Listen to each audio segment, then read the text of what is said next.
Mesdames, Messieurs, bonjour, bienvenue sur le plateau d'A-News Workwell, votre média d'information sur les nouveaux modes et lieux de travail. Je suis ravi de vous retrouver pour cette table ronde A-News Workwell consacrée à l'efficacité énergétique et aux moyens d'atteindre les objectifs du fameux décret tertiaire. Alors, je vais d'abord en discuter avec nos invités, vous en avez l'habitude, puis vous aurez la parole. Donc, n'hésitez pas à réagir et à poser vos questions tout au long de nos échanges. Et nous vous répondrons à la fin de notre entretien. Alors ce matin, nous allons donc parler efficacité énergétique et surtout solutions pour atteindre les paliers qui ont été définis par le décret tertiaire en termes de réduction des consommations. Pour en parler, je suis très heureux d'accueillir Hugues Farjon, directeur immobilier de Rexel. Hugues, bonjour, bienvenue. Bonjour, merci. Voilà. Alors, un petit mot quand même, on rappelle Rexel et puis aussi le patrimoine que vous gérez. Donc Rexel, notre objet social, effectivement, c'est de distribution de produits donc pour l'efficacité énergétique. Ouais. Donc on est au cœur du sujet au niveau business. Le parc aujourd'hui, il est assez varié. On a à peu près 780 000 m², 3 types d'activités, de la logistique, nos agences, donc bâtiments commerciaux, et nos locaux tertiaires, principalement en province. Donc voilà, un peu moins de 800 000 m², locataires à 90%. 500 sites en France. Parfait. Merci beaucoup. Également à mes côtés sur ce plateau, Olivier Fora, président de Patriarca. Bonjour Olivier, bienvenue. Merci. Merci d'avoir accepté notre invitation. Alors Patriarca est un groupe de conseil spécialisé en immobilier d'entreprise. Et alors, j'ai repéré sur le site, vous vous présentez comme un acteur national de l'immobilier d'entreprise 360 degrés. Pourquoi 360 degrés ? On va voir une slide d'ailleurs en même temps. On a lancé notre plan stratégique en 2021, notre nouveau plan stratégique autour de l'écosystème 360 degrés de l'immobilier d'entreprise. On travaille que sur l'immobilier d'entreprise. Nous, on est un acteur national. On fait 50 millions d'euros de chiffre d'affaires. On est 70 collaborateurs. Et l'objectif, c'est de proposer à l'ensemble de nos clients, qui sont souvent la plupart, ce sont des entreprises multisites, 15 000 sites en France à peu près, l'ensemble de la chaîne de valeur, pour leur offrir un interlocuteur unique qui va leur apporter des solutions concrètes, opérationnelles. Nos clients souhaitent savoir ce qu'il faut faire, combien ça coûte, quel est le ROI. Et donc l'association, aujourd'hui, on ne peut plus raisonner uniquement en mode silo, mais il faut avoir une vue globale, à la fois pour apporter des solutions de développement durable et de qualité de vie du travail. Voilà. Donc on associe l'ensemble de ces métiers autour de l'immobilier, du bâtiment, des services de maintenance, de l'énergie et de l'exploitation, puisqu'on a aussi une foncière qui porte les investissements. Très bien, d'où le 360 degrés. D'où le 360. C'est pas 180, c'est bien 360. Très bien, merci beaucoup Olivier. Et enfin, merci également à Vianney Raskin. Bonjour Vianney. Bonjour. D'être présent, dirigeant fondateur de Citron, alors société de conseil spécialisée sur l'efficacité énergétique. Là, très spécialisée. Combien de clients, tu me disais ? On en a à peu près 160 clients avec qui on travaille au quotidien. Ouais, on a d'autres clients pour des prestations ponctuelles, mais sur la partie récurrente, on va dire, on travaille avec 160 entreprises. Et alors, quelle est l'activité principale du coup de Citron ? Alors, Citron, c'est pas qu'une société de conseil. C'est une société de conseil, mais c'est aussi une société qui édite une plateforme qui sert à collecter toutes les données liées à l'énergie dans un patrimoine immobilier pour permettre de la restituer à son utilisateur, en général le gestionnaire technique ou l'énergie manager d'une entreprise, d'un bureau d'études, etc., pour lui permettre d'avoir une bonne visibilité sur ses consommations et des outils d'analyse qui vont lui permettre de détecter où sont les gaspillages énergétiques et comment faire pour les remplacer. Donc, quelles sont les actions de performance qu'il va pouvoir mettre en place pour y faire face. Oui, et désolé, je ne sais pas pourquoi, c'est le conseil qui m'est venu, mais pas du tout. En fait. Mais pas que, mais on a aussi une trentaine d'ingénieurs. Exactement, merci. Vianney, première question, est-ce que tu peux nous rappeler justement les principaux éléments du décret tertiaire ? On va voir quelques slides en appui, les immeubles concernés, les jalons à respecter, les fameuses années de référence.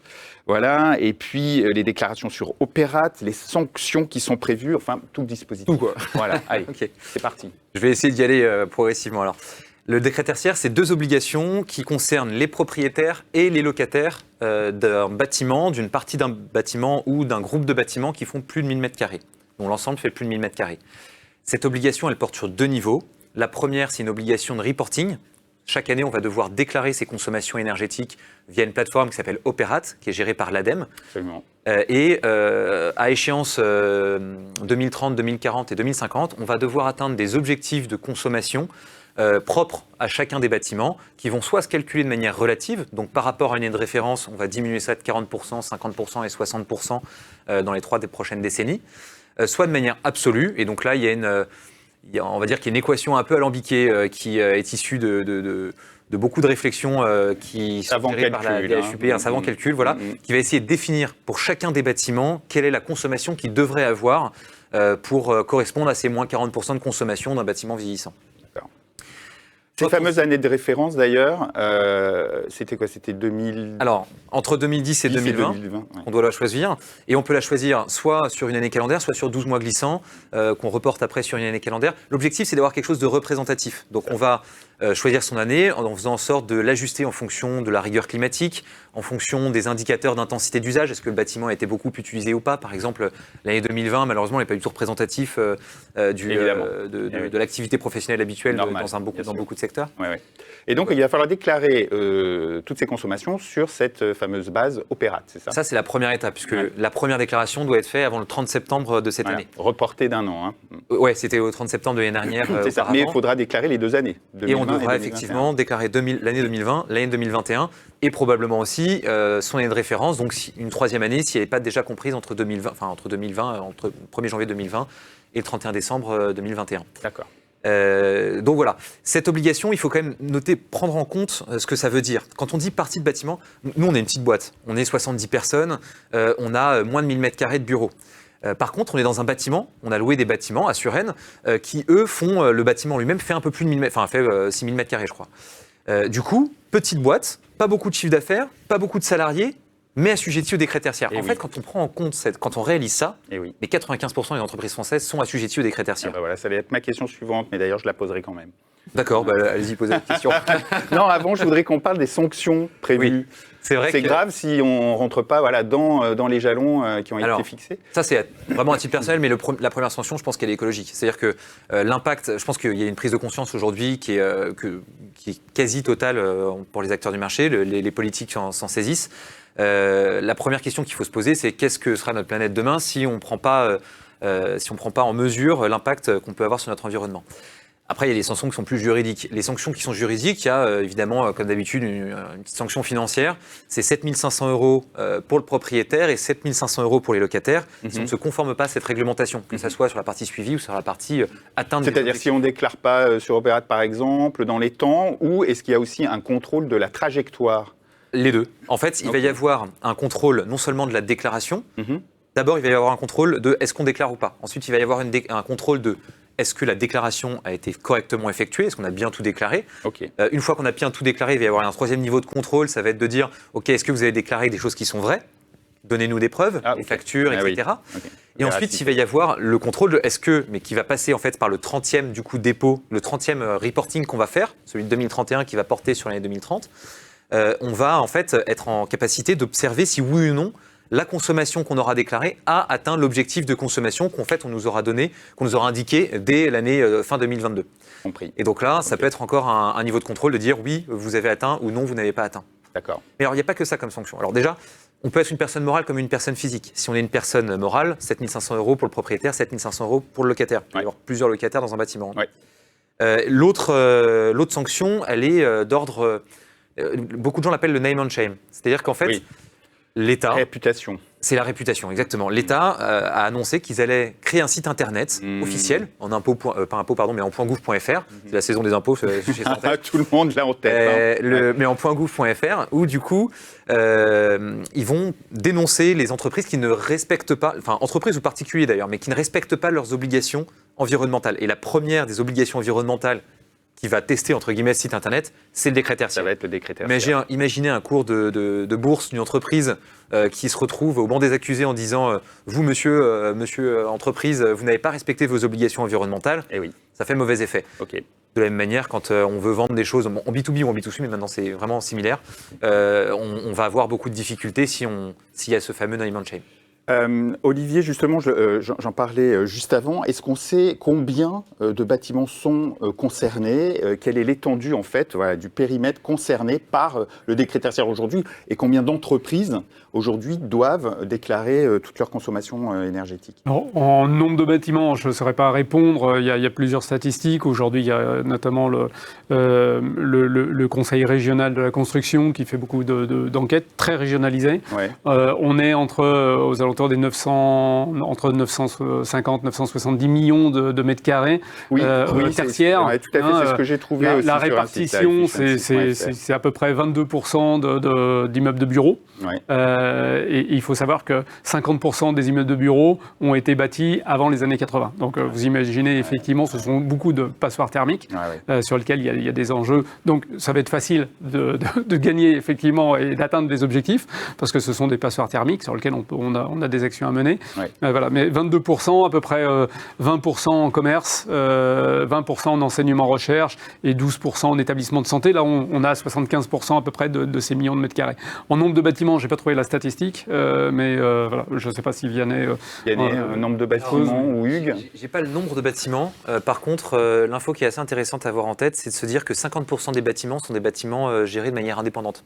C'est-à-dire que c'est des personnes qui travaillent, enfin qui en fait, c'est pas des groupes comme Rexel, c'est pas des petits propriétaires, c'est des petits propriétaires, des patrons qui ont leur garage, qui ont leurs concessions, etc. Et donc en fait, c'est des personnes qui sont très très difficiles à atteindre, non seulement pour les sensibiliser sur tiens, il y a une nouvelle réglementation, voilà comment vous pourriez faire, etc. pour y répondre, etc.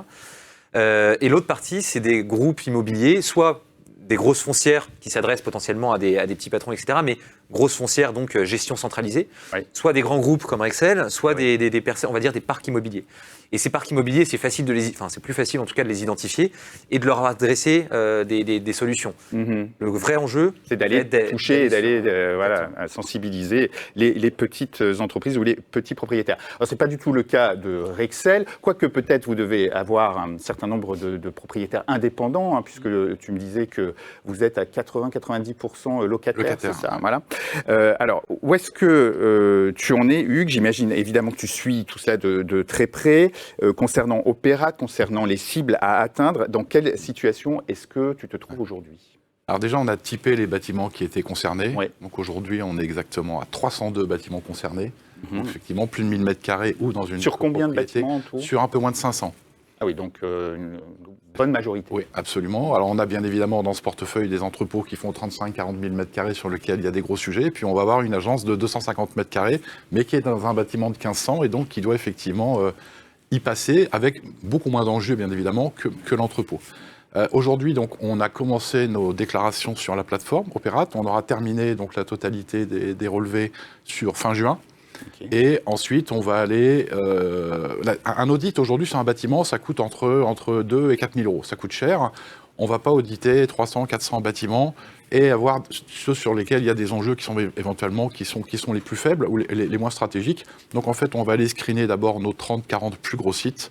On va travailler sur ces sites et effectivement, on aura, puisque le site est plus important, on aura plus de chances d'avoir une foncière structurée comme bailleur, des gens comme Prologie, des gens comme ça qui sont plutôt structurés, qui ont déjà entamé la démarche. Donc là, le dialogue, il va être relativement facile. Il va être plus compliqué puisque la loi ne précise pas si l'obligation est du côté du locataire ou du côté du propriétaire. C'est une façon d'obliger les gens à se parler, c'est plutôt positif. On va y revenir d'ailleurs là-dessus, mais sur les typologies. Donc, il y a des très grands sites, d'autres moins. Est-ce que l'année aussi, est-ce que tu vas cibler par année de construction? Enfin, est-ce qu'il y a des sites qui vont nécessiter plus d'intervention que d'autres? Alors, la plupart de nos gros sites sont plutôt des sites récents. Et quand je dis récents, ce sont des sites qui ont à peu près une vingtaine d'années. Il y a quand même du boulot. On a déjà travaillé sur du relamping en LED, différents sujets, puisque chaque bâtiment est une vitrine de la compétence de l'entreprise. Mais on a réussi à systématiquement associer nos propriétaires, nos bailleurs. On en reparlera tout à l'heure, mais effectivement, cette négociation de dire il y a un CAPEX de 100 000 euros, bon, le locataire paye 25 000, 30 000 euros de loyer, c'est un peu compliqué. On fait une partie chacun fait une partie du chemin, et à la limite, je redonne de la durée au propriétaire, donc j'augmente la valorisation de son actif, je lui donne de la durée et en échange, il m'accompagne sur le CAPEX, je baisse mes charges énergétiques et donc à la fin, je lui livre un bâtiment qui globalement coûte moins cher, puisque le loyer sera effectivement moins impacté. Le coût d'exploitation sera moins impacté par le coût énergétique. Ouais, compris. Olivier Vianney, où en sont vos propres clients aujourd'hui? Est-ce que certains sont plus avancés que d'autres, justement? Est-ce que ça dépend de certains critères? Voilà, ce que vient de nous expliquer Hugues, voilà, on va aller cibler ceux sur lesquels il y a le plus de travail ou qui sont le plus critiques. Voilà, type d'occupation, ancienneté des bâtiments, périmètre du parc, est-ce qu'on peut identifier des profils, Olivier? Nous, on identifie effectivement principalement deux catégories et sous-catégories, mais une catégorie des entreprises qui sont sensibles déjà à la performance énergétique de leurs bâtiments pour des raisons d'engagement RSE, de volonté de réduction d'impact carbone et puis de réduction d'économie, qui ont déjà entrepris, qui n'ont pas attendu le décret tertiaire, qui ont déjà entrepris cette réflexion. On les accompagne depuis, nous on a créé une filiale énergie qui accompagne ces entreprises depuis 2017.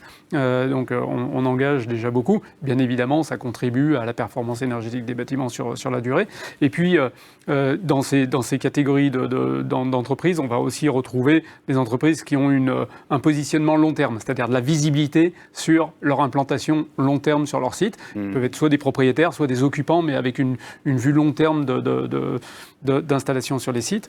Et puis, les entreprises qui sont moins sensibles, qui n'ont pas entrepris grand-chose, qui n'ont pas cette sensibilité, qui vont y venir de fait, pour autant qu'effectivement on saisisse cette évolution de ce décret tertiaire comme une opportunité, pas comme une contrainte. Et dans ce cas-là, effectivement, ces entreprises vont d'abord raisonner court terme. Il faut que je fasse mon déclaratif avant le 30 septembre de cette année, mais très vite, en fait, va falloir passer à l'opérationnel. Ce qui va être intéressant, c'est qu'on va avoir effectivement une cartographie de la situation sur laquelle on va pouvoir apporter des solutions concrètes. C'est ce qu'attendent les entreprises. Encore une fois, c'est une fois qu'on a l'état des lieux, c'est comment est-ce que je fais pour atteindre mes objectifs de manière très opérationnelle. Et voilà, on pourra revenir sur les objectifs. Vianney, même question. Et voilà, Olivier nous explique qu'il y a forcément deux typologies d'entreprises, celles qui sont un peu en avance ou sensibilisées sur le sujet, d'autres qui partent un peu plus tard. Alors je partage le constat, par contre j'irai un peu plus loin du coup, je compléterai en disant que, alors évidemment les grosses entreprises, les gros patrimoines immobiliers ont commencé un peu plus tôt et il y a encore, je pense, 50% des personnes concernées qui ne savent pas que le décret tertiaire existe. Donc on peut déjà considérer ça. Et ensuite, il y a la situation juridico-administrative, on va dire. Typiquement, quand on est copropriétaire, ça va beaucoup moins vite que quand on est propriétaire unique.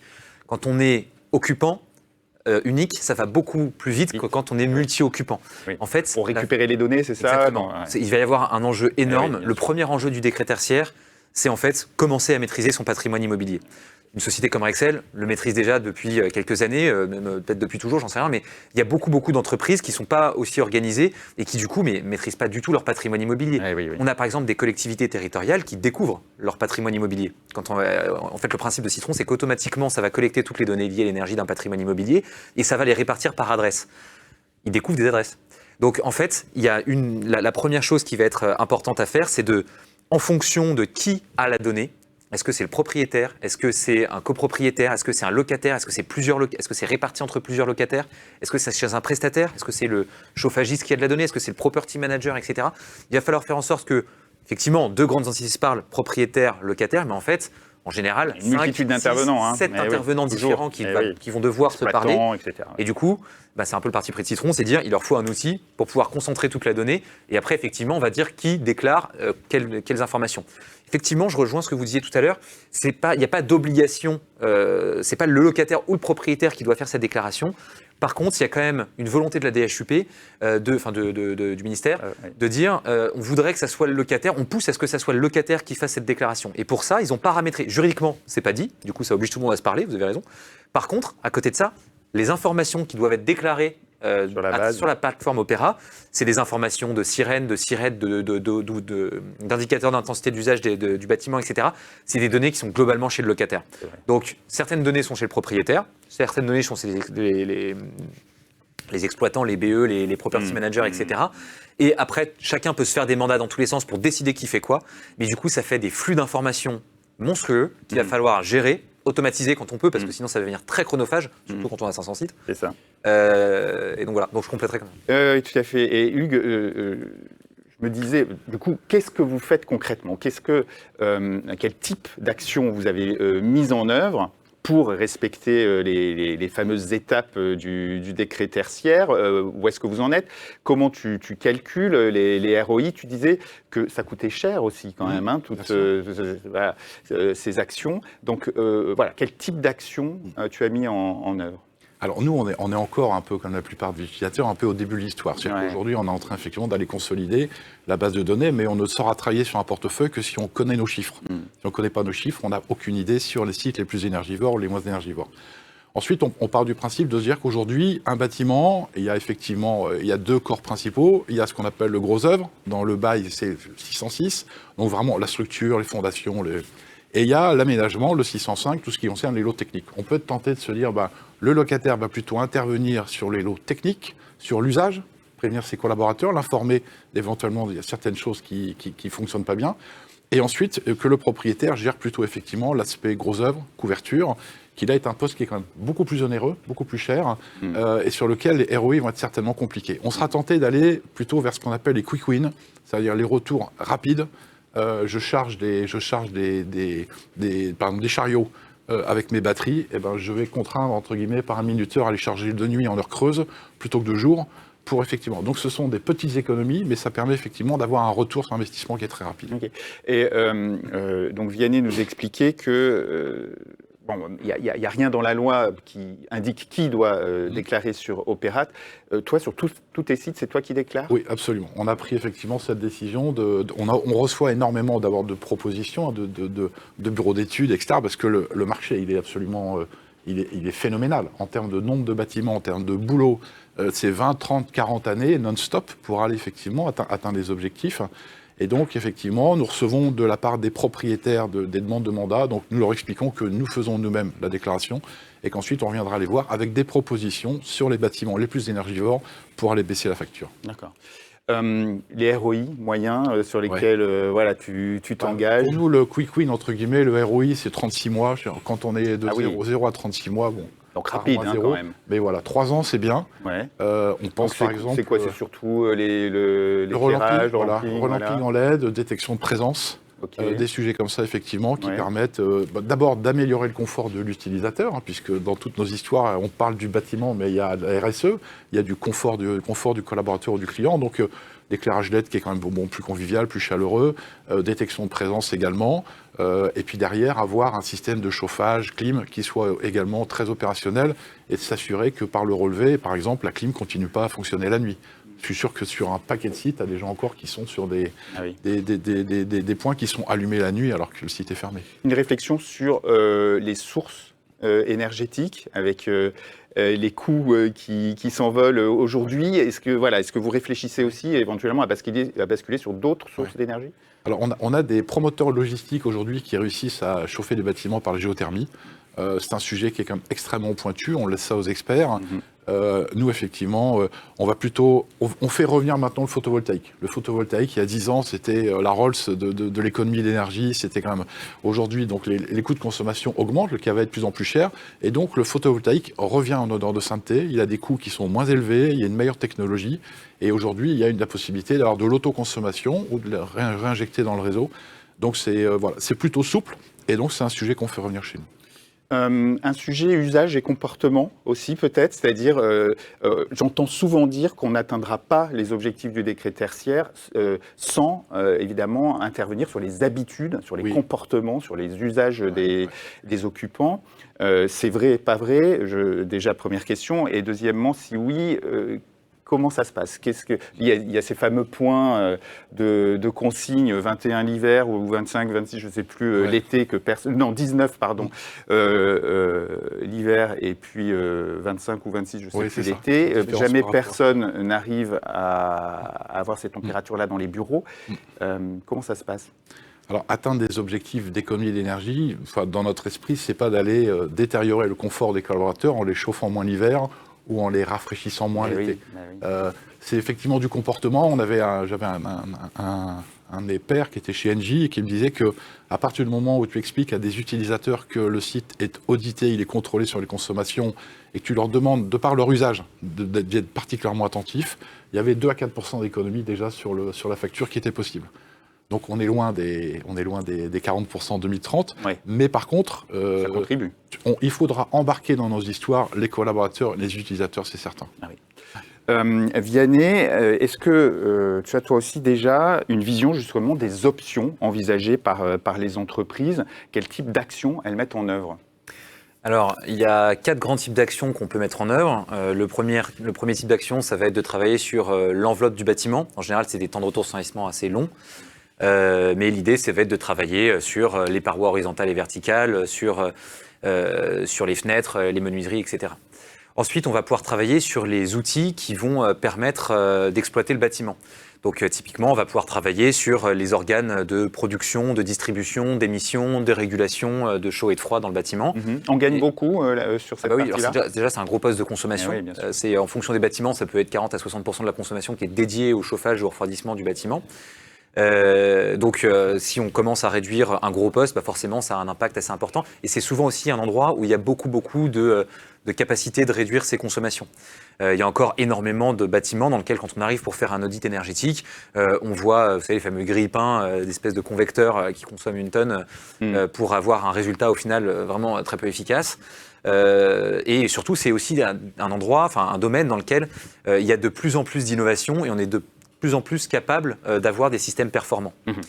Donc, on peut travailler sur cette question. C'est certain, parce que je discutais récemment avec les équipes de Sauter Régulation qui me disaient, rien qu'en allant mieux contrôler les points de contrôle des GTB, GTC, on peut gagner très facilement, sans rien faire d'autre, entre 5 et 10% de consommation. C'est vrai ça, de consommation? Alors ça dépend, oui. La GTB, ça va être l'organe qui va justement réguler les différents systèmes qui sont présents dans le bâtiment. Si l'organe de régulation est déréglé, ce qui arrive il y a des dérives, fois par an. Exactement, il y a des dérives régulièrement. Ce qui nécessite du coup d'avoir quelqu'un qui est là en maintenance, mais je ne parle pas de la maintenance de la GTB qu'il faut faire par ailleurs, je parle vraiment de la maintenance du bâtiment et de son utilisation pour observer les consommations sur une plateforme comme Citron par exemple, pour observer les dérives de consommation et quand on voit une dérive, recevoir une alerte, déclencher un bon d'intervention automatiquement vers l'exploitant du bâtiment qui va venir faire sa régulation. Donc voilà, ça c'est un deuxième type d'action. Troisième type d'action, ça va être remplacer un usage, une utility, par exemple passer un éclairage en LED. Et enfin, ça va être un quatrième type d'action, passer sur la sensibilisation ou la gestion du bâtiment. Après, aujourd'hui, ce qu'on constate, c'est que les utilisateurs, à part les personnes très avancées, ne sont pas encore du tout à se poser la question de comment réduire. À la limite, ça a presque un effet rétro-pédalage, ce décret tertiaire, c'est que les personnes qui étaient en train de chercher à réduire leur consommation se disent « Ok, on pose les gants. Où est-ce que j'en suis? Où est-ce qu'on en est? Parce que là, en fait, on faisait plein de choses, on mettait en place plein d'actions, mais on ne maîtrise pas tout à fait l'impact. On sait que c'est bon, donc on sait que qu'on a envie de le faire, donc on le fait. Mais où est-ce qu'on en est? Et surtout, c'est aujourd'hui, on est accaparé par la déclaration. Comment est-ce qu'on doit faire pour collecter les données? Comment on va les transmettre? Qui va le faire? Etc. etc. Compris. Même question, Olivier. Voilà, évidemment, il y a plusieurs typologies d'interventions possibles. Quel est le retour aujourd'hui que vous avez, vous, de vos clients? Qu'est-ce qu'ils privilégient? Alors, d'abord, des actions assez pragmatiques, c'est-à-dire qu'en fait, il faut vraiment passer, parce qu'il y a le concept, les rôles de conseil, mais il y a surtout le déploiement opérationnel. Aujourd'hui, on voit bien effectivement la distinction. Les enjeux court terme, ça va être effectivement sur les ROI court terme, ça va être l'éclairage LED. Le fameux éclairage. Aujourd'hui, on déploie sur des plateformes logistiques. On est juste sur des économies entre 50 et 70, voire 80% d'économies d'énergie uniquement sur les plateformes logistiques. Donc, c'est assez important. Et dans les entreprises, c'est le cas également, remplacement avec des pavés LED. Donc, c'est facile, on va dire. Le ROI est assez rapide. C'est très rapide. Ouais. Il y a des solutions. Nous, aujourd'hui, on met des solutions même de leasing avec du zéro CAPEX. Donc, ça permet aussi d'accélérer toute cette stratégie. Ces offres de leasing, justement Énormément, parce qu'en fait, nous, on s'adresse beaucoup à des grands groupes, dont les interlocuteurs et les patrons moyens généraux, voilà, tous ceux qui sont responsables du immobilier, doivent mobiliser des CAPEX. Donc s'ils veulent à la fois répondre à des objectifs environnementaux, réduire l'impact carbone, amener du confort, qualité de vie au travail à leurs collaborateurs, il faut qu'ils trouvent des solutions. Donc certains de nos clients font le choix de l'investissement, ils portent l'investissement, ils ont de la trésor, tout va bien, et ils ont un plan pluriannuel d'investissement sur ces sujets-là. Soit ce sont des sujets sur lesquels finalement on veut répondre à des objectifs court terme, des ROI court terme, qui vont amener aussi de la rentabilité à l'entreprise au global, donc ils vont rentrer dans les KPI des groupes, et à ce moment-là, on met beaucoup, aujourd'hui, plus de 50% des solutions sont amenées en zéro CAPEX, on met des solutions leasing. Donc c'est un déclencheur et un accélérateur très important pour nos clients, effectivement, de la décision. On l'a beaucoup fait pour l'éclairage LED. Aujourd'hui, on le fait pour toute la partie CVC, chauffage, ventilation, climatisation. Ce sont les deux postes principaux aujourd'hui qui sont déployés. Troisième sujet, ça va être la régulation, avec à la fois l'intégration, on déploie des solutions de capteurs à l'intérieur des bâtiments qui peuvent alimenter des plateformes, type Citron, qui vont permettre d'avoir une cartographie d'usage des bâtiments, à la fois sur les consommations, mais derrière, c'est tout l'enjeu de la régulation, dont les GTB, effectivement. Comment est-ce que je régule ? À la fois, je vais faire appel, effectivement, à la bonne volonté des collaborateurs, mais ça n'empêche que j'ai un système centralisé qui va me permettre de couper la climatisation pendant le week-end alors qu'il n'y a pas d'occupation, éteindre les éclairages dans le bâtiment, de façon centralisée, donc de façon contrôlée également par les entités. Donc ce sont des enjeux assez court terme. Sur le long terme, on va vraiment toucher l'enveloppe, l'isolation, la toiture, avec des solutions. Et là, on va davantage s'adresser sur du ROI long terme. Donc ça va être davantage le propriétaire du bâtiment, le maître d'ouvrage. Et on revient à ce fameux dialogue propriétaire et occupant. Et c'est vrai que je précise juste... on est assez atypique sur ce sujet-là dans la mesure où on a notre propre foncière, donc on est bailleur également pour beaucoup de nos clients. Vous êtes concerné aussi de l'autre côté. On détient un parc assez important, donc en fait on est des deux côtés de la barrière et on assure cette relation. Ça nous permet aussi d'apporter vraiment les bons arguments à nos clients dans le cadre de ce dialogue avec les... Et alors, ce que disait justement Hugues sur ce dialogue, où une partie de l'investissement, finalement, peut être sécurisé par un bail plus long, par exemple, avec... oui, ça, c'est des deals qui peuvent se faire ? Oui, bien sûr. Soit, effectivement, il y a une décision et le locataire prend en charge quand on est sur des ROI très courts, mais c'est aussi l'objet de renégociation de bail.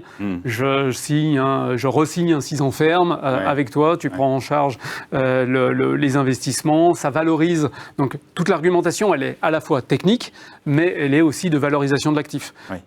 Dans notre foncière, effectivement, on a un pôle immobilier d'ingénierie immobilière. Donc ça nous permet d'aborder non seulement l'argument technique, l'argument de l'impact de réduction des consommations, mais également de valorisation d'actifs. Ça, c'est un élément qui est extrêmement important. D'ailleurs, Hugues parlait de certaines passoires thermiques.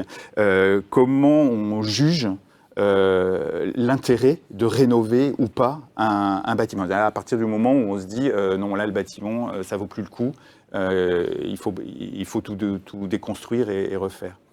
Alors, c'est souvent rattaché, alors quand on est sur de l'investissement, il y a un élément qui ne bouge pas, c'est le montant du loyer. Donc c'est assez pragmatique. J'ai un montant des loyers. Oui, c'est le calcul se fait comme ça. J'ai un coût d'investissement, j'ai une réserve foncière. Est-ce qu'il est préférable que je mette par terre le bâtiment parce que le coût des travaux est trop important et finalement j'aurai jamais de rentabilité sur le bâtiment, ou est-ce qu'il vaut mieux que je rénove? Aujourd'hui, la demande se porte plutôt plus sur les bâtiments justement efficaces énergétiquement, j'imagine. Oui, alors ça, de toute façon, aujourd'hui, il n'y a plus aucun investisseur qui, à la fois, ne va pas regarder la labellisation de son parc immobilier, l'impact carbone et même l'environnement de service. Pour ça qu'on parlait d'écosystème 360, c'est vraiment ça. On doit être dans une vue globale. C'est qualité de vie au travail. Aujourd'hui, avec le télétravail, l'usage des bâtiments change. Il faut apporter des solutions de mobilité. Comment est-ce que j'amène des bornes de recharge? Comment est-ce que j'amène des solutions vélo électriques sur les sites?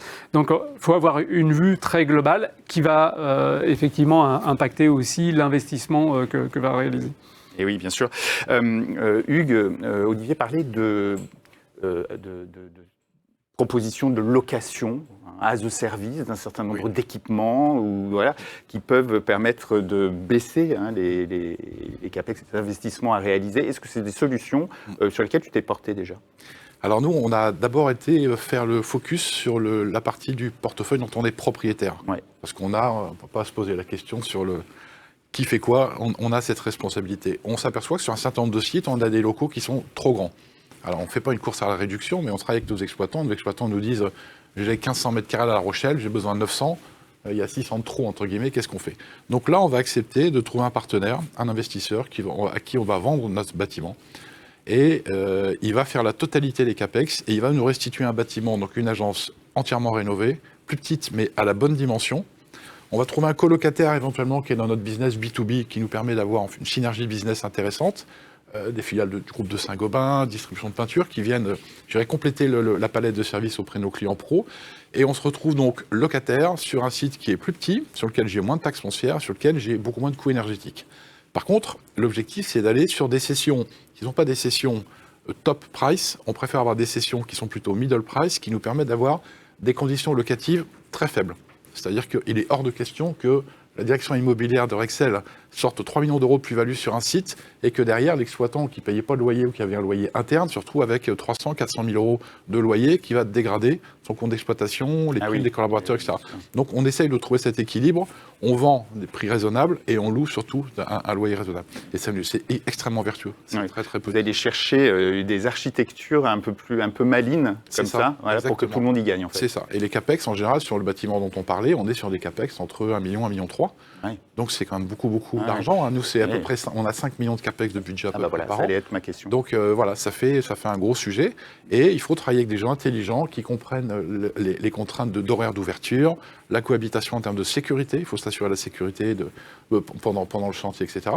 Et ensuite, je ferai juste une dernière remarque, c'est que le décret tertiaire aujourd'hui arrive et commence à secouer, ou en tout cas à raviver la relation locataire-bailleur. Mais la relation locataire-bailleur, elle existait déjà depuis 5 ans, 10 ans, 15 ans, 30 ans.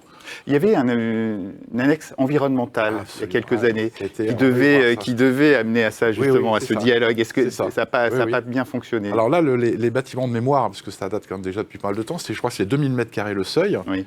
Et effectivement, je crois que l'obligation, c'était que le propriétaire et le locataire se rencontrent une fois par an, fassent le point, prennent un café, et voient si effectivement il y avait des actions qui pouvaient être mises en place, mais il n'y a pas d'objectif, et surtout il n'y a pas de sanction. Aucune sanction. Voilà. Je crois que l'objectif de la France, c'est d'être 2050, d'être carbone neutre. On va tous travailler pour qu'on y arrive. Ouais. Alors, Olivier, j'imagine que vous êtes évidemment amené à accompagner vos clients dans ce dialogue entre bailleurs et locataires. Comment ça se passe? Est-ce que vous avez des conseils en particulier à donner justement dans le cadre du dialogue dont on vient de parler, Vianney? Nous, ça fait partie c'est la première étape.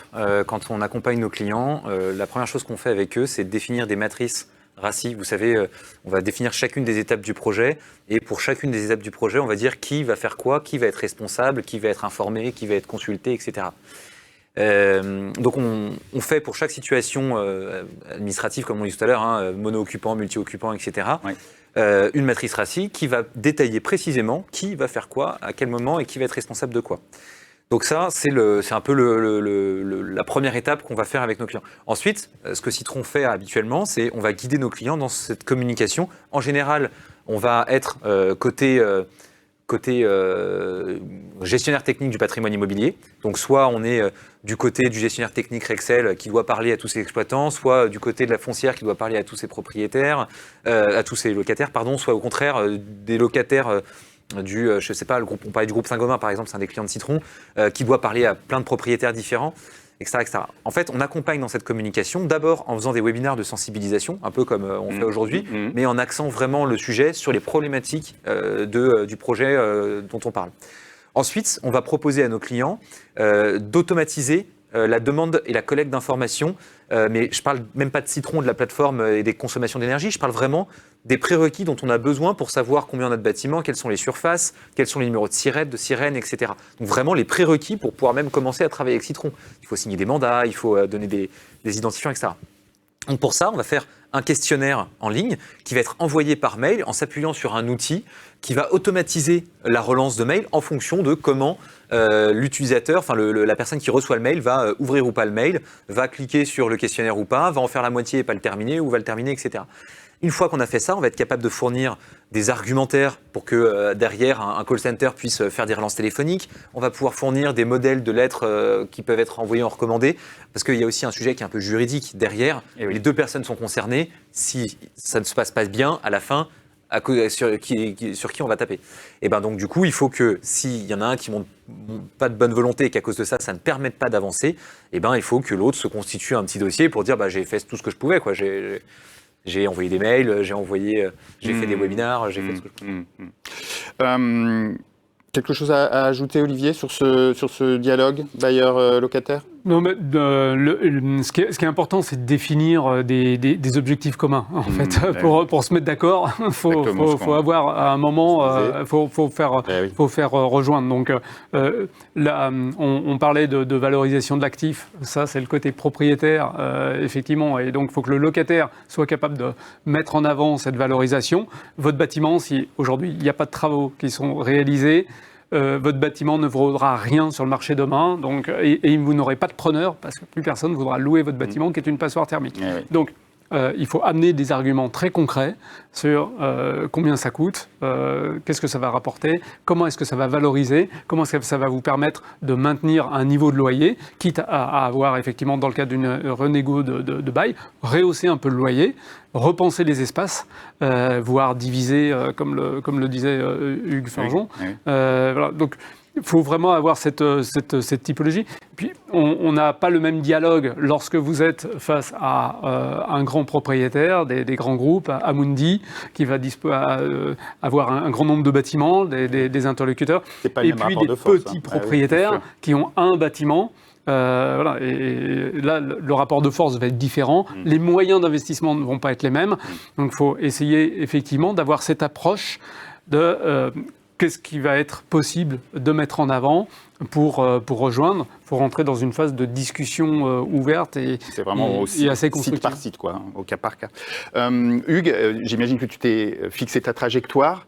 Tu y seras ? C'est bon ? Alors, 2030, ça va tenir ? Dans 8 ans, donc je pense que malheureusement, je ne serai plus dans la structure, puisque l'âge du départ en retraite m'aura atteint, donc j'espère avoir perdu... voilà. Oui. J'aurais peut-être perdu 40% de mon poids en 2030, on verra. J'aurais atteint un des objectifs.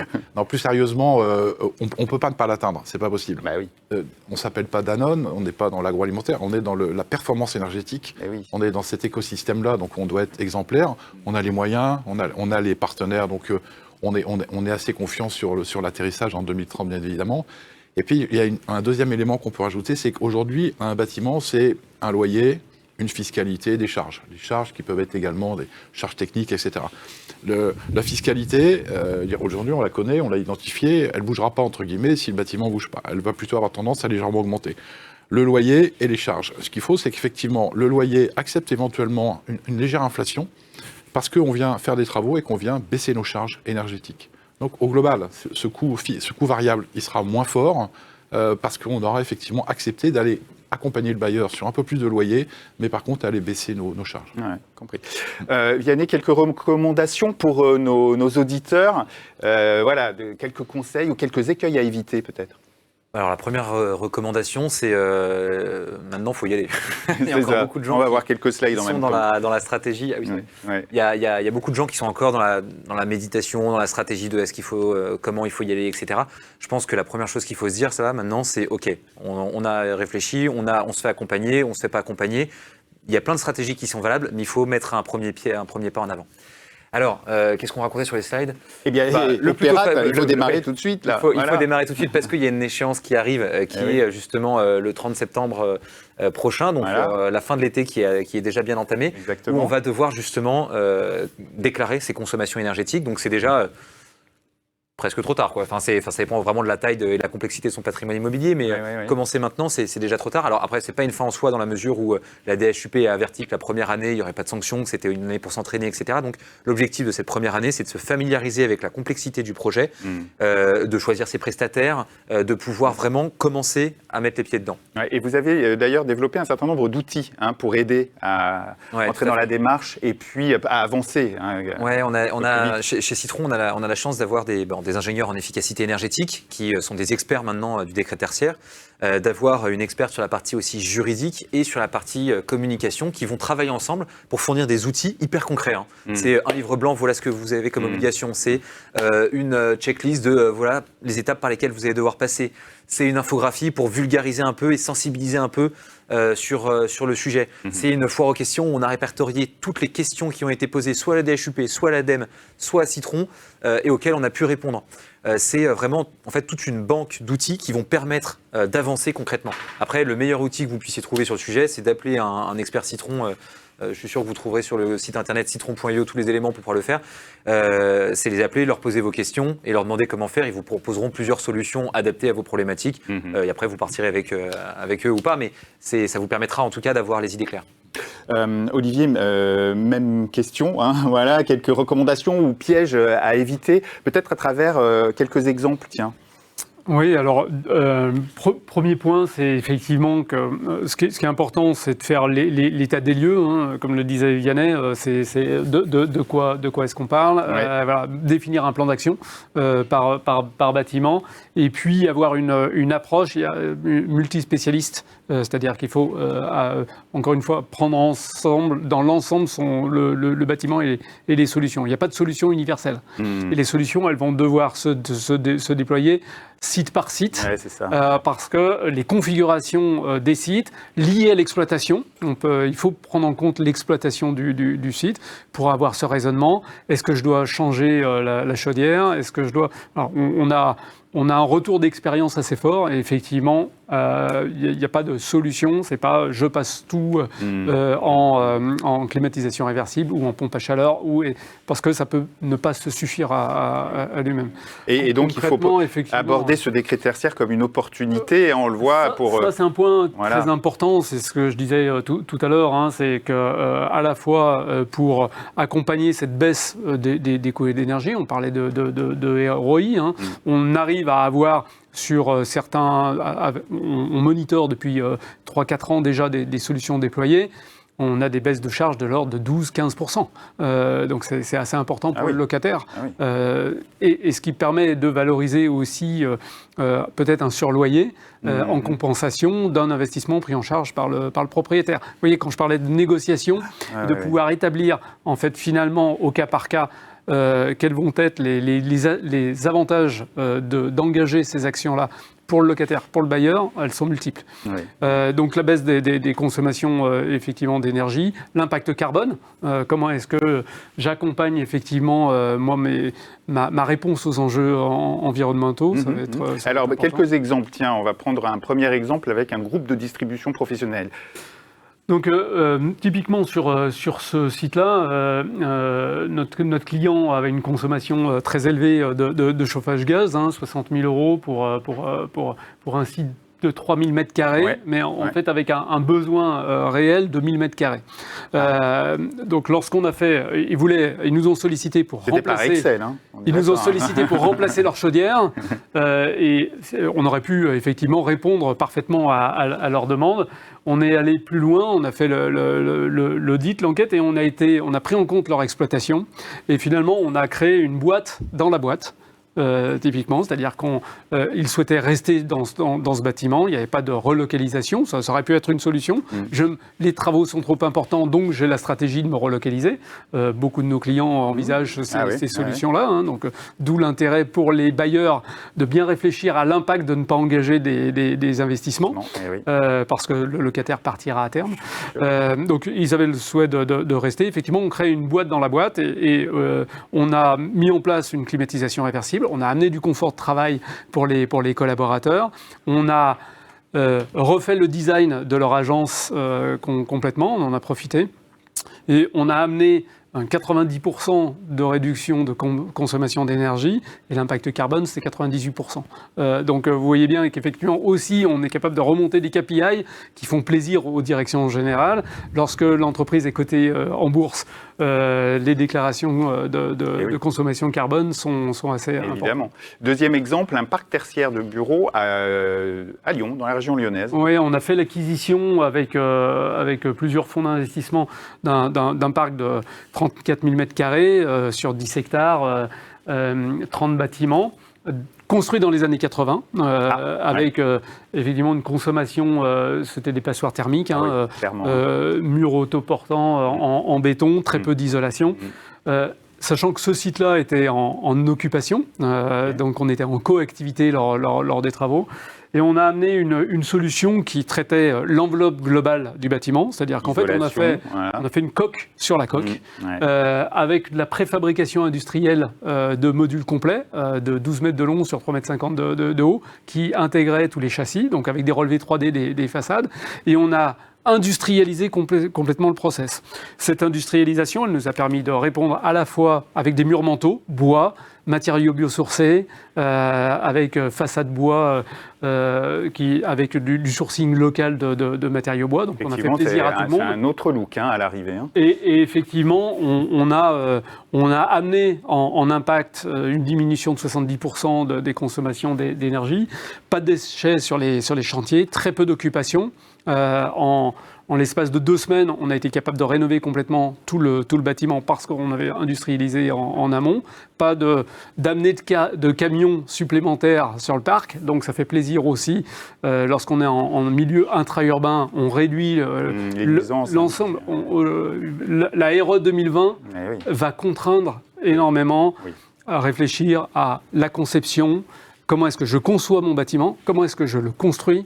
Comment est-ce que je l'exploite? Et comment, à terme, je vais pouvoir le recycler?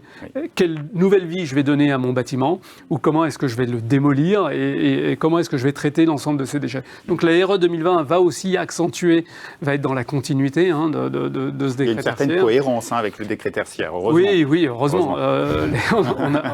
On a quand même des gens qui réfléchissent dans les ministères, qui sont aidés par beaucoup d'entreprises, justement parce qu'on fait partie de groupes de travail pour amener des solutions pragmatiques, concrètes, pour éviter d'être déconnecté du réel. C'est ça. Parfait, merci beaucoup. Ne pas être déconnecté du réel, c'est sur ces paroles que nous allons conclure ces échanges. Merci beaucoup à vous trois pour avoir partagé vos expériences, vos expertises, vos bonnes pratiques.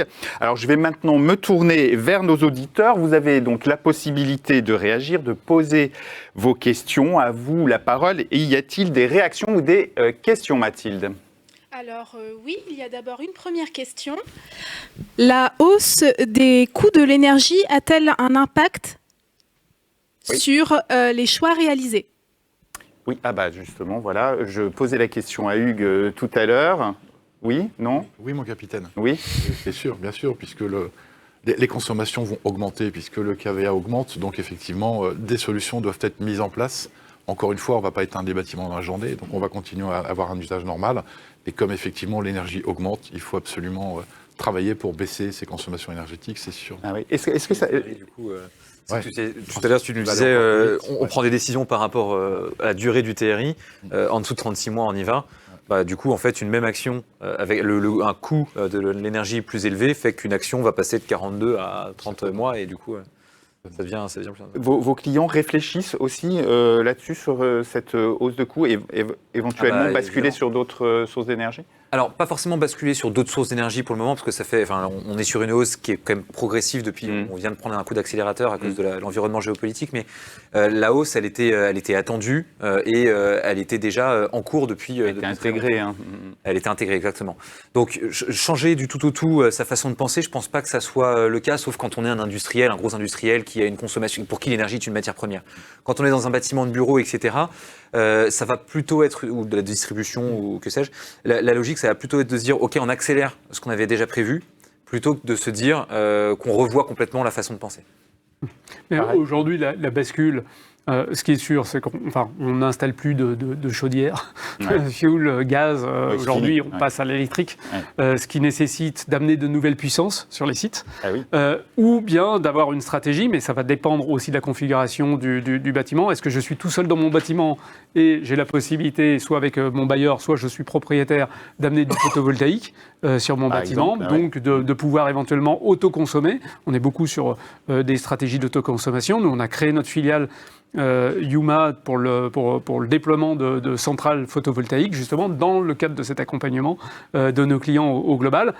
On a beaucoup de clients qui, aujourd'hui, ont une possibilité d'autoconsommer entre 50 et 70%, avec des rendements en plus financiers qui sont assez intéressants s'ils sont propriétaires de la centrale, ou bien de pouvoir aussi redistribuer, revendre à Enedis l'énergie.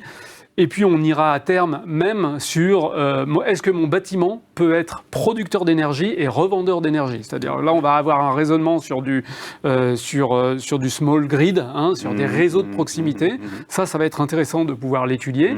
Et puis l'énergie, elle va se prendre aussi de manière plus globale. On sait très bien qu'aujourd'hui, on va basculer toutes les flottes automobiles progressivement en voitures électriques.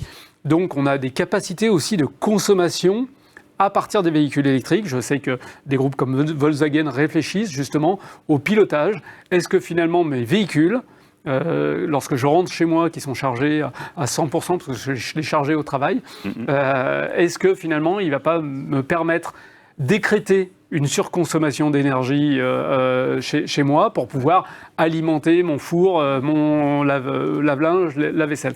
Et finalement, on voit que l'entreprise va aussi basculer sur une stratégie de production d'énergie parce que le bâtiment va être un réceptacle d'énergie, notamment avec le photovoltaïque, demain avec l'hydrogène, pour autant qu'on soit capable de faire de l'hydrogène vert.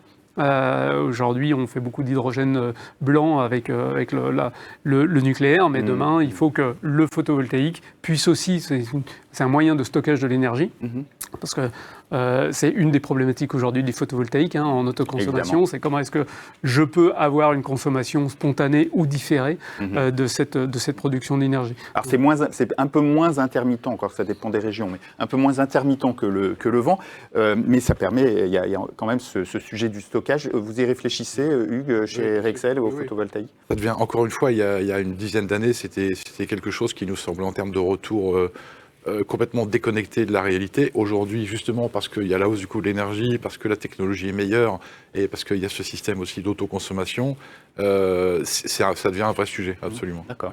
Ouais. Est-ce qu'on a une autre question éventuellement? Oui.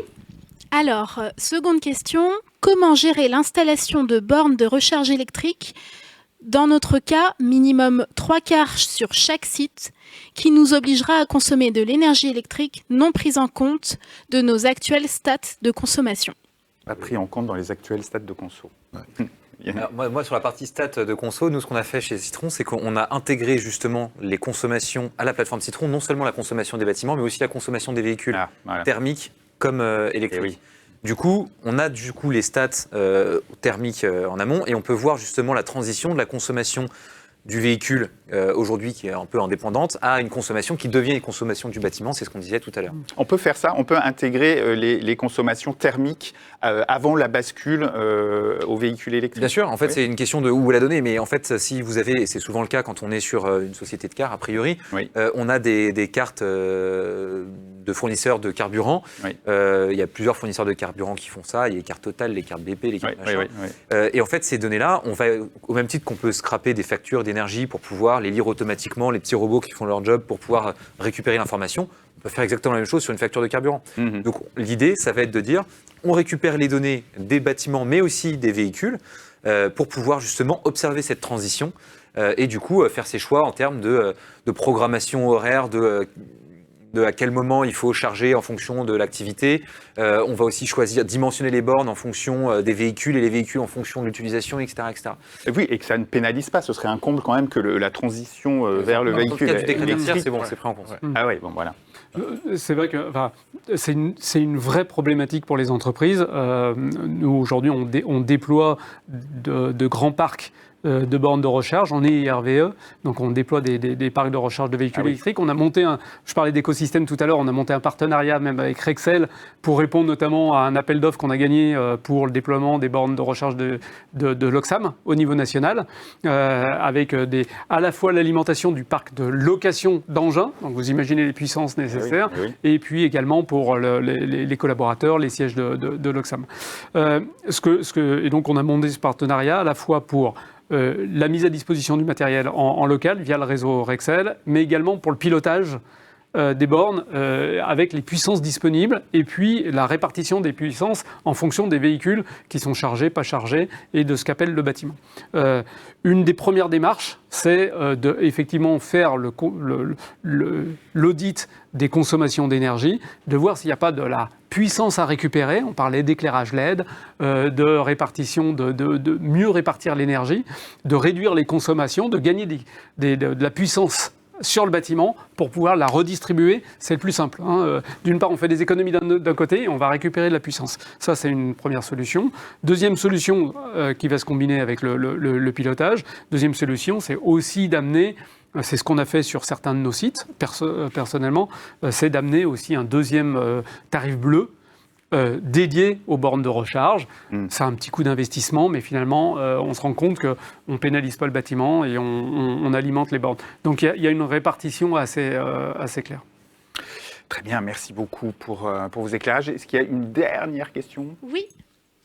Les volumes de nos activités sont croissants, précise un de nos auditeurs. La personne qui visionne ce matin, nous sommes tenus d'investir dans des chaînes industrielles et donc consommer plus d'énergie électrique. Cette évolution est-elle prise en compte dans les calculs de baisse des consommations par ce décret ? Développement de l'activité industrielle et forcément développement aussi des consommations. Oui, dans le cadre du décret tertiaire, il y a quelque chose qui est assez clair, c'est que chaque consommation doit être mise en relation, déclarée doit être mise en relation avec les indicateurs d'intensité d'usage du bâtiment.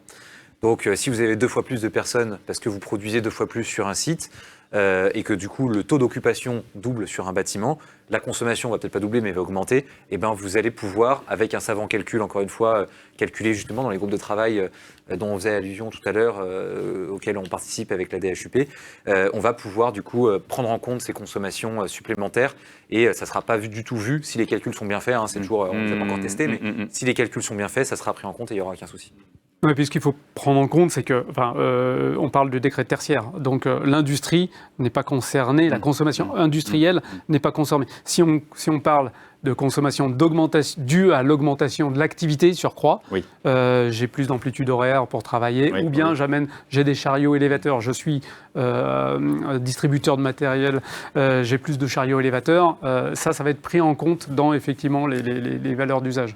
Mais si on est industriel, on va dire la consommation pure industrielle n'est pas prise en compte. Ce qui va être pris en compte, c'est éventuellement les bureaux, pour autant la partie tertiaire uniquement sur un site industriel. C'est quand même compliqué, tout ça. Oui, mais ce n'est pas un frein au développement, ce n'est pas un frein au business, ce n'est pas un frein à l'évolution. C'est simplement regarder les choses pas de problème sans solution. Par elles-mêmes. C'est sympa de t'entendre bosser sur des trucs un peu challengeants intellectuellement. C'est clair. Je vais frustrer nos auditeurs. Encore une question ou pas ? Allez, ouais. Que faire quand le propriétaire ne veut pas faire les travaux que vous jugez nécessaires ? Y a-t-il une procédure particulière prévue dans ce cas ? Non, peut-être pas. Si, oui. Alors, prévu non, mais par contre, ce qui doit être prévu, c'est vous avez tous les deux une obligation s'il y en a un des deux qui refuse de la mettre en place, il faut que l'autre se protège. C'est un peu ce que je disais tout à l'heure. C'est une réaction qui est un peu malheureuse. Je pense que la première chose à faire, c'est d'essayer de convaincre qu'il faut y aller, qu'il faut le faire, de montrer l'intérêt commun et de montrer la pertinence derrière, qui va derrière. Mais par contre, si ça ne fonctionne pas, la deuxième étape, c'est de garder un suivi de tout ce qu'on fait pour essayer de convaincre, pour que le jour où il y a une prise de décision d'un magistrat ou d'un policier de dire voilà, il y a amende pour telle et telle raison, de dire bah attendez, moi j'ai fait tout ce que je pouvais, impossible d'aller plus loin, quoi. Ça t'arrive dans le cadre de dialogue comme ça avec certains bailleurs ? Absolument. Alors c'est vrai qu'en plus la question dit les travaux que nous jugeons nécessaires. Donc il faut voir effectivement quelle est la nature des travaux. Mais je pense qu'il faut que d'une part ce locataire puisse expliquer que son usage va être considérablement amélioré, que le bâtiment va coûter moins cher, mais qu'en plus expliquer au propriétaire que son site est valorisé. Parce qu'encore une fois, le coût d'exploitation global, y compris le loyer, lorsque le bâtiment sera remis sur le marché, il sera moins cher que le voisin qui n'a pas fait ces travaux-là. Olivier, voilà. Donc voilà, il faut être malin, il faut se parler. Oui, ou envisager de se relocaliser si c'est possible. Voilà, ou amener effectivement. Voter avec ses pieds. Nous, on est sollicité aussi parfois par nos clients qui nous demandent est-ce que vous ne voulez pas prendre la main et envisager de racheter le site, parce que encore une fois, on est face à des petits propriétaires qui ont peut-être hérité d'un bâtiment, qui n'ont pas les moyens de faire des travaux. C'est ça. Oui. On a la possibilité de se substituer, de racheter le bâtiment. Et dans ce cas-là, avec nos clients, d'engager des travaux d'amélioration. C'est aussi là la possibilité de faire venir un tiers dans cette phase de négo. Si les discussions sont bloquées, il ne faut pas hésiter à faire entrer un tiers. Parfait. Pour nos autres auditeurs qui auraient encore des questions, je crois qu'il y en avait encore, on demandera à Hugues, à Olivier et à Vianney de vous répondre directement. Ne vous inquiétez pas, on répond à toutes les questions. Il est l'heure de conclure. Un grand merci à vous trois. Merci beaucoup. Encore un merci particulier à Patriarcat qui nous accompagnait aujourd'hui, qui était notre partenaire sur cette table ronde. C'était un plaisir. Mais merci à vous tous de nous avoir suivis. Alors, prochaine table ronde à News Workwell, notez-le bien, c'est le 6 juillet. J'aborderai le sujet du télétravail 2.0, on en est déjà au 2.0, ou peut-être même au-delà d'ailleurs. Quels équipements, quels outils, quel process prévoir pour les directeurs de l'environnement de travail, les directeurs immobiliers ? Voilà, vous savez que les entreprises vont chercher à mieux organiser le télétravail, donc autant se poser les questions dès maintenant et essayer d'anticiper. Alors, je recevrai à cette occasion Caroline Diard, qui est enseignante-chercheur en management des ressources humaines et droit à l'ESC d'Amiens, Christophe Giral, le directeur immobilier d'Euro Disney, Thierry Griot, le dirigeant du bureau contemporain et un représentant de l'association des industriels de la papeterie et du bureau, l'AIPB. Voilà, rendez-vous donc le 6 juin. Et avant ça, vous avez noté aussi dans vos agendas le 23 juin pour notre grand gala des directeurs immobiliers et directeurs de l'environnement de travail au pavillon Gabriel, avec un magnifique programme. Et la joie de nous retrouver sans masque, n'est-ce pas, Hugues, tu y seras ? J'y serai absolument, avec l'équipe. Avec toute l'équipe ? Bon, parfait. Alors, il faut vite s'inscrire, parce qu'on me dit que ça se remplit rapidement. Rendez-vous donc le 23 juin en live et le 6 juillet sur notre plateau. Merci à toute l'équipe technique aussi ici présente sur ce plateau. D'ici là, à tous, je vous souhaite de bien vous porter. Très bonne fin de journée. À bientôt.